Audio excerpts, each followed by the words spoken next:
지난 시간에 우리는 예수께서 요단강에서 세례 요한에게 세례를 받으시고 이제 무추로 올라오실 때에 있었던 일들에 대해서 함께 나누었습니다. 예수께서 세례를 받으시고 물 위로 올라오실 때에 하늘이 열리고 하나님의 성령이 강림하시고 그 다음에 하늘로부터 하나님의 소리가 있어서 그렇게 예수님은 세례를 무사히 마치게 되었습니다. 그리고 하나님께서 이는 내 사랑하는 아들이다 라고 하는 그러한 고백을 해주시고 그렇게 선포를 해주시고 이제 그 시간이 있고 난 이후에 얼마 되지 않아 예수님께서는 성령에 이끌려 광야로 나가셔서 사단에게 시험 혹은 유혹을 받게 되어집니다. 이 유혹이 예수님의 사역에 있어서 중요한 이유가 여러 가지가 있는데 그것은 바로 첫 번째 아담이었던 태초에 하나님이 온 우주를 만드시고 하늘과 땅을 만드셨던 그때의 첫 번째 아담이 사단에게 쉽게 미혹되어져서 그 사단의 유혹을 이겨내지 못하고 실패하여서 온 하늘과 땅은 하나님의 저주를 받게 되어졌습니다. 그리고 저주로 받은 것이 끝난 것이 아니라 사람은 이제 사단의 종이 되어져서 사단의 종 노릇을 하고 있었기 때문에 두 번째 아담이신 예수께서 사단과의 싸움을 통하여 그것을 회복하는 첫 번째 단계를 맞게 되어지는 것이 오늘 마태복음 4장에서 광야에서 예수님께서 성령에 이끌려 사단의 두 번째 미혹을 받으시는 그러한 사단의 유혹을 받으시는 그러한 장면이라 말씀드릴 수 있습니다. 하나님의 예수 그리스도를 통한 하나님의 첫 번째 구속 사역이 광야에서 사단과 예수님의 싸움 혹은 사단의 유혹과 예수님의 싸움이다 이렇게 이야기할 수 있었는데 전체적으로 이야기하면 예수님께서 사단의 유혹을 받으셨을 때 예수님은 자기가 가진 모든 능력을 동원해서 그 사단을 물리칠 수 있었음에도 불구하고 자기의 권능을 가지고도 물리칠 수 있었음에도 불구하고 하나님께서 이전에 말씀하셨던 그 말씀을 가지고 사단의 유혹을 물리치셨고 마침내 사단의 유혹을 이겨내셨던 겁니다. 첫 번째 아담이 사단의 유혹에 미혹되었기 때문에 저주를 받았고 그 저주로 말미암아 온 땅은 죄의 종노릇을 할 수밖에 없었는데 특별히 사람은 사단의 종노릇 죽음의 종이 될 수밖에 없었는데 하나님께서는 구원을 하시기 위한 첫 번째 사역으로 마귀 혹은 사단이라 불리는 악의 무리들과의 싸움에서 승리하지 아니하고는 그 문제를 해결할 수 없었기 때문에 오늘 공생애가 시작되기 이전에 바로 전에 예수님께서는 사단과의 싸움을 하셨다는 것을 말씀을 드립니다. 이 세 가지 유혹에 예수님께서 미혹되지 않았다는 것은 이제 우리가 하나님과의 온전한 관계를 예수님께서 화목제로 십자가에 달려 돌아가시고 또 우리가 화목제의 제물을 통하여 예수님의 십자가의 죽으심을 통하여 하나님과의 관계를 온전하게 회복할 수 있는 그 첫 단계가 제대로 잘 끼워졌다 이렇게 말씀드릴 수 있습니다. 예수님의 이 세 가지 유혹이 오늘 저희들에게 주는 의미가 있을 수 있을 것인데 우리는 이전까지는 그 유혹이 나에게 주는 의미만 우리가 그것을 살펴보기만 했습니다.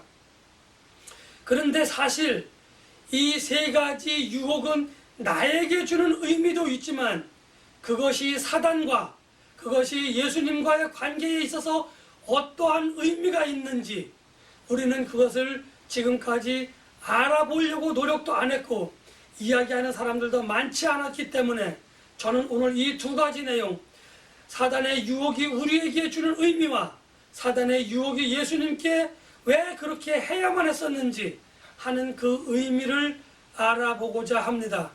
결론적으로 먼저 말씀을 드리면 우리에게 있어서 예수님이 받으셨던 세 가지 유혹은 이전에 있었던 텔레비전 프로그램 중에 하나인 체험 삶의 현장이라고 하는 프로그램들을 여러분들은 기억을 하실 겁니다. 어떤 특정 인사가 나와서 여러 가지 험한 노동을 한다든지 또는 청소를 한다든지 기타 다른 일들을 하면서 서민들의 삶이 어떤지를 체험해보고 거기에서 나오는 수익을 기부하여서 그것으로 많은 그 어려운 환경에 있는 사람들이 도움을 받는 그러한 내용의 프로그램이었는데, 예수님께서 오늘 세 가지 유혹을 받으신 것은 예수님께서 이 싸움에서 승리하지 않으면 우리에게 공생의 그 공로가 보장되지 않기 때문입니다. 다른 말로 이야기하면 예수님께서 이 세 가지 유혹을 이기셨기 때문에 예수님의 구속 사역이 메시아의 구세주의 사역이다라고 하는 것을 간접적으로 직접적으로 증명하는 그러한 유혹의 의미가 있는가 하면, 우리들에게는 예수님께서 이기셨으니 우리도 예수님의 힘과 능력을 입어서 성령님의 인도하심을 따라서 우리도 이겨낼 수 있다라고 하는 자신감을 부여하는 그러한 시간이다, 그러한 의미가 있다고 하는 것을 여러분들에게 먼저 말씀을 드리겠습니다. 오늘 우리가 이렇게 함께 나눌 사탄의 세 가지 시험, 이 세 가지 시험을 창세기에 들어가서 우리가 살펴본다고 한다면 첫 번째 아담이 실패했던 그 이유가 잘 나타나 있습니다. 첫 번째 아담이 사단의 유혹에 쉽게 미혹될 수밖에 없었던 이유는 육체의 정욕을 위함이요 안목의 정욕을 위함이고 또 이생의 자랑을 위한 그러한 사단의 그 함축적인 그러한 그러한 유혹에 쉽게 아담은 그렇게 넘어갈 수밖에 없었던 겁니다. 이것을 다른 말로 또 이야기한다고 한다면 먹음직도 하고 보암직도 하고 지혜롭게 할 만큼 탐스러운 그러한 유혹이었기 때문에 첫 번째 아담은 미혹될 수밖에 없었다고 하는 사실입니다. 우리가 이 세 가지 유혹을 볼 때에 다시 말하면 먹음직도 하고 보암직도 하고 지혜롭게 할 만큼 탐스러운 이 유혹은 시대를 초월해서 과거에나 현재에나 미래에나 또 남녀노소를 불문하고 또 각계각층 지위가 높은 사람이든 지위가 낮은 사람이든 누구든지 쉽게 누구든지 그 유혹을 받을 수 있다고 하는 공통점을 가지고 있는 겁니다. 그래서 이러한 유혹은 예수 그리스도를 믿는 하나님을 섬기는 우리에게만 해당되어지는 것이 아니라 세상 사람들에게도 이 세 가지 유혹은 쉽게 닥쳐올 것이고 쉽게 다가갈 것이고 또 그 유혹에 많은 사람들이 아니 대부분의 사람들이 미혹될 수밖에 없다고 하는 사실을 우리는 기억하고 있어야만 합니다. 이 유혹을 가만히 살펴보면 처음에 시작되어져서 그 끝나는 부분이 있는데 첫 번째 시작되어지는 말이 무슨 의미냐면 네가 만일 하나님의 아들이거든이라고 하는 말로 사단의 유혹은 시작된다고 합니다. 바로 앞에서 하나님께서는 하늘로부터 소리를 주셨는데 그 소리가 뭐예요? 이는 내 사랑하는, 이는 내 기뻐하는 아들이다 라고 하는 하나님의 선언이 있었기 때문에 사단은 그것을 놓치지 않고 그것을 사단은 이용하여서 내가 정말 하나님의 아들이냐 라고 하는 것을 확인시켜주기 위하여, 다시 말하면 내가 하나님의 아들이면 하나님과는 상관없이 내가 무엇이든지 할 수 있으니까 자 한번 해보자 라고 하는 의도가 내포되어진 그러한 유혹의 첫 문장이었다고 하는 것을 우리가 기억해야만 될 것입니다. 하나님께서 이렇게 그 사단이 예수 그리스도에게 이야기한 부분은 여러 가지가 있지만 가장 중요한 것은 이 세 가지 유혹이 사람에게는 가장 취약하다라는 겁니다. 어느 사람이든지 간에 이 세 가지 유혹을 이겨낼 수 있는 사람은 없다고 하는 겁니다. 이것을 피했는가 싶으면 저것에 걸리고, 저것을 피했는가 싶으면 또 다른 것에 걸리고, 그것을 피했는가 싶으면 이것에 걸린다고 하는 이 세 가지는 유기적인 관계를 가지고 있었기 때문에 어느 하나에 걸리면 나머지는 자동적으로 미혹될 수밖에 없고, 이것을 피했다 할지라도 이 세 가지를 다 피할 수 있을 만큼 자신 있는 그러한 삶을 사는 사람은 없다고 하는 겁니다. 다른 말로 이야기하면 신앙인에게 있어서 이 세 가지 유혹은 영적인 급소입니다. 어느 한 곳을 건드리면 신앙인은 거기에 미혹되어지고, 그것이 미혹되어지는 순간 우리가 그동안 쌓았던 신앙의 정성스러운 공든탑은 한순간에 무너져 버릴 수밖에 없다고 하는 겁니다. 그런가 하면 이 세 가지 유혹의 종합적인 내용은 예수님의 메시아적인 그러한 구원 사역을 무력화하려는 사단의 유혹이다, 이렇게 말씀드릴 수 있습니다. 그러니까 예수님께로 향한 이 세 가지 유혹은 예수님께로만 한정되어지는 것이 아니라 예수님을 구세주로 믿고 따르려고 하는 저와 여러분들과 같은 사람들에게도 해당되어지는 일석이조의 사단이 주는 그러한 유혹이다, 이렇게 말씀드릴 수 있습니다. 첫 번째 유혹을 가만히 살펴보면 예수님께서는 지금 40일 동안 아무것도 드시지 않은 굶주린 상태입니다. 그러니까 사단이 뭐라고 이야기하냐면 이 돌들을 들어서 네가 떡을 만들어라. 다시 말하면 돌을 떡으로 만들어서 네가 배가 고프니까 지금 먹어라. 너 40일 동안 굶지 않았냐? 라고 이야기하는 겁니다. 사람에게 있어서 먹고 사는 문제는 아주 중요하고 굉장히 센서티브한 그러한 문제입니다. 이 문제는 사람이라고 한다면 어느 누구도 건너뛸 수 없는 문제라고 하는 거죠. 그런데 하나님께서 뭐라고 얘기하시냐면은 사람이 떡으로만 살 것 아니요. 그러면서 하나님의 말씀으로 말미암는다라고 이렇게 이야기를 하고 계십니다. 그러면 사람이 음식을 취하지 않고도 하나님의 말씀만 들으면서 살 수 있느냐? 또 실제적으로 그렇지 않습니다.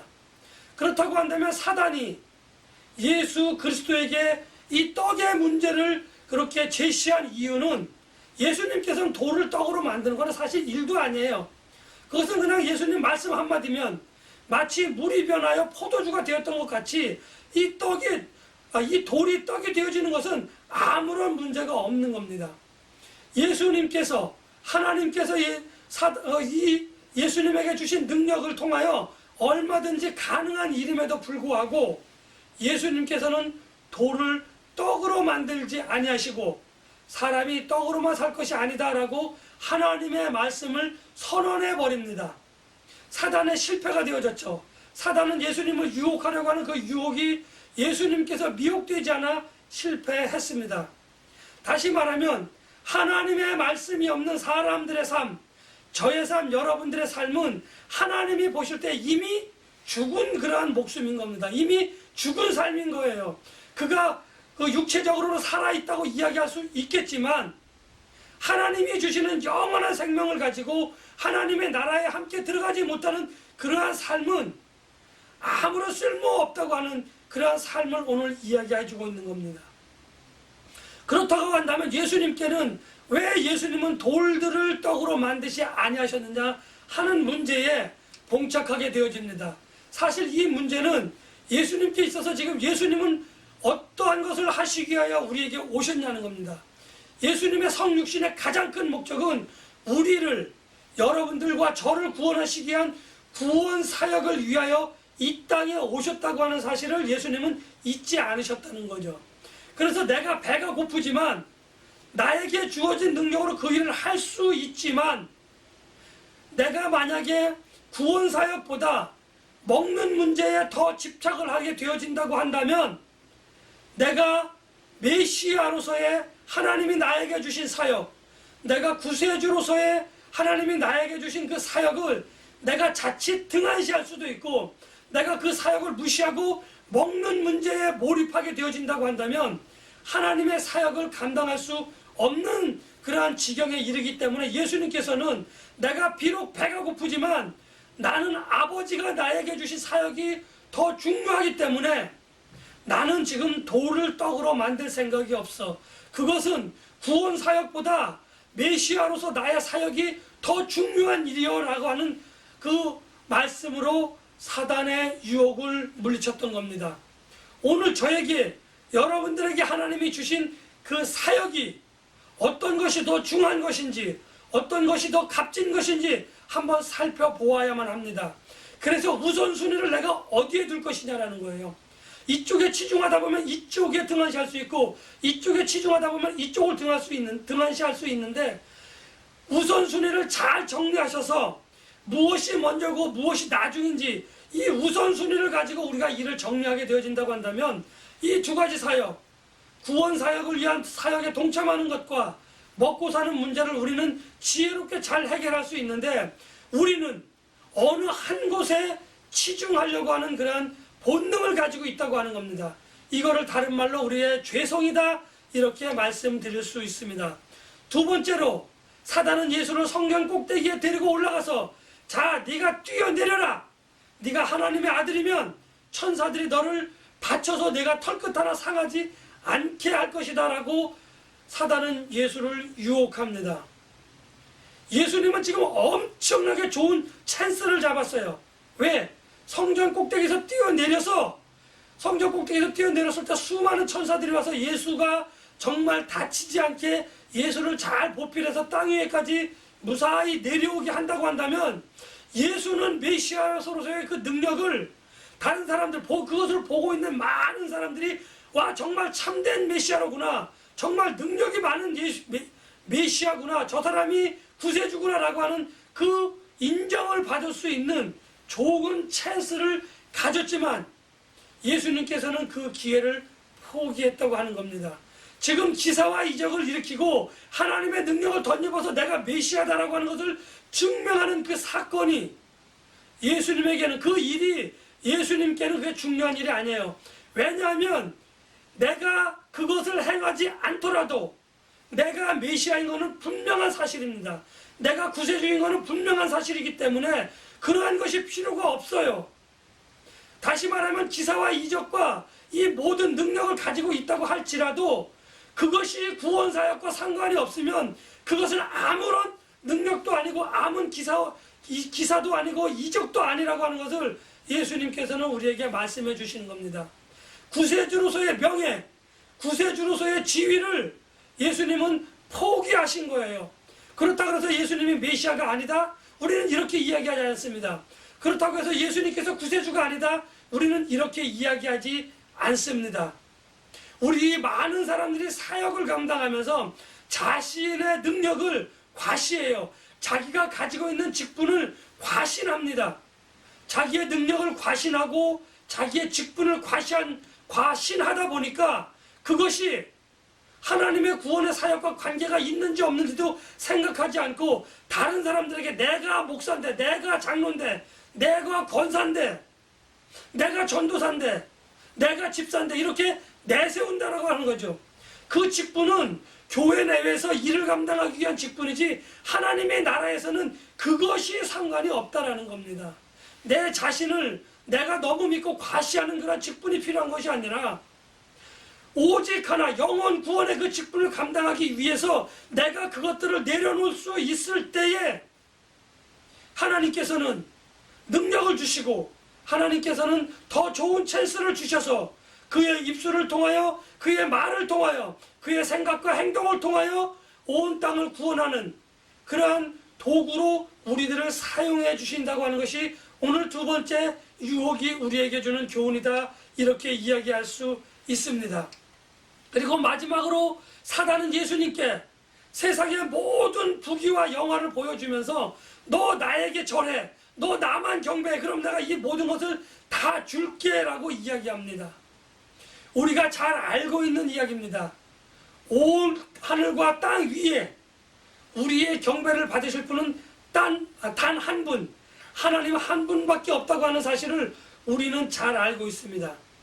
그런데 사단은 지금 예수님께 너가 경배받기에 합당한 사람이야. 그런데 하나님이 아닌 나한테 네가 경배를 하면 내가 이 세상의 모든 부귀와 영화를 너에게 줄 것이니 너는 나만 경배해. 그럼 내가 세상의 모든 것을 다 너에게 줄 거야 라고 미혹을 하고 있습니다.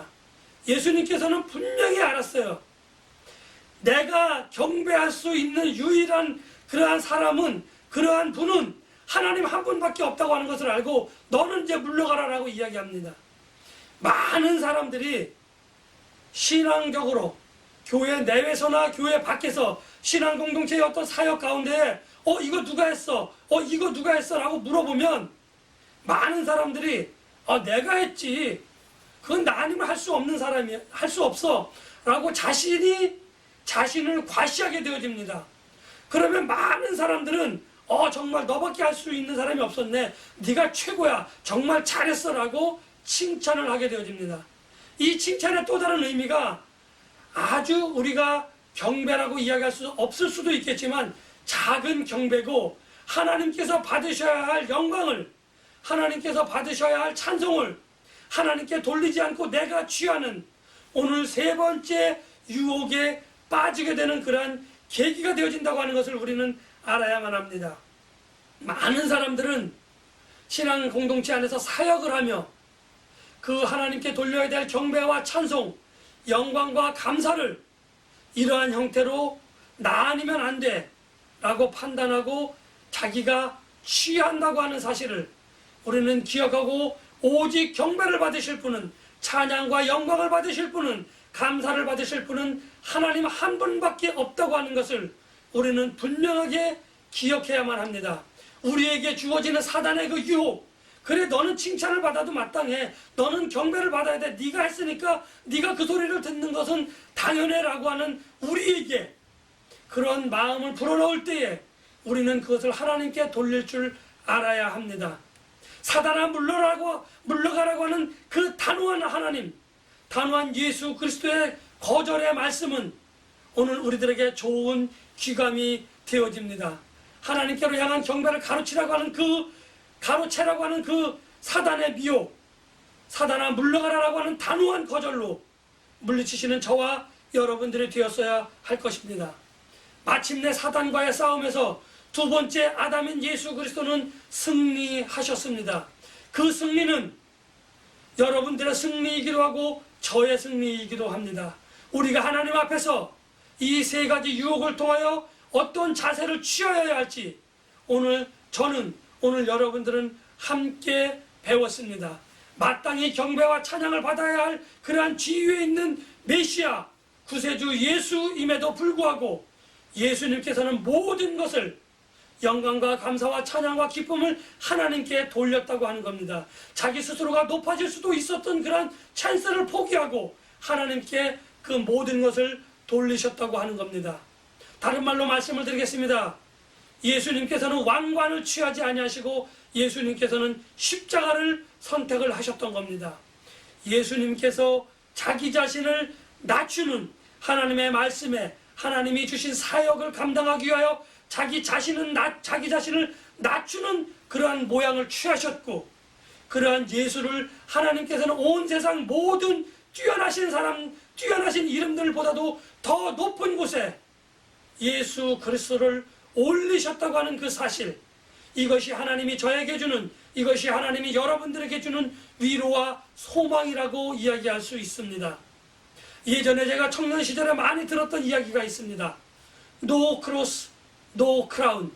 우리의 고난이 없이는 우리는 하나님의 영광을 취할 수 없다고 하는 사실을 분명히 기억하시고, 우리는 높아지려고 하는 그 유혹을 예수 그리스도와 같이 하나님의 말씀으로 이겨내고 하나님께만 경배하고 찬양하며 영광을 돌리는 저와 여러분들이 되시기를 예수님의 이름으로 간절히 축복하며 기도합니다.